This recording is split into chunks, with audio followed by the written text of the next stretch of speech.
ఈరోజు హైదరాబాద్ నగరం నందు మహాన్యూస్ ఛానల్ కార్యాలయం పైన కానీ చైర్మన్ మారెల వంశీకృష్ణ గారి పైన అలాగే మిగతా స్టాఫ్ పైన బీఆర్ఎస్ కార్యకర్తలు అలాగే వాళ్ళ నాయకులు చేసిన దాడిని కదిరి జనసేన పార్టీ తరఫున తీవ్రంగా ఖండిస్తున్నాం.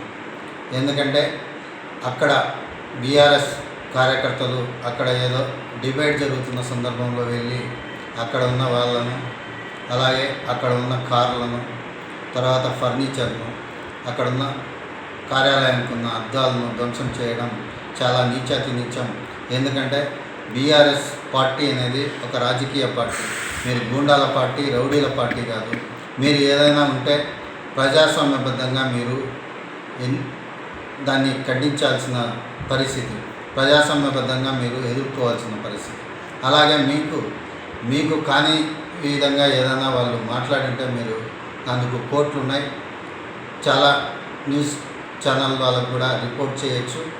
అలాంటి పద్ధతులను ఉపయోగించుకోకుండా మీరు భౌతిక దాడులు చేయడం చాలా దారుణాతి దారుణం అని చెప్పి మేము తెలియజేస్తున్నాం. అలాగే అక్కడి ముఖ్యమంత్రి వర్యులు రేవంత్ రెడ్డి గారికి మేము తెలియజేస్తున్నాం, మీరు దీని ఏదైతే జరిగిన సంఘటన మీద మీరు కఠినంగా చర్యలు తీసుకోవాలా. ఎవరైతే నిందితులు ఉన్నారో వారిని త్వరగా ఐడెంటిఫై చేసి అలాగే వాళ్ళకు తీవ్రంగా వాళ్ళ మీద చర్యలు తీసుకోవాలని చెప్పేసి మేము రేవంత్ రెడ్డి గారికి కూడా కదిరి జనసేన పార్టీ తరఫున తెలియజేస్తున్నాం.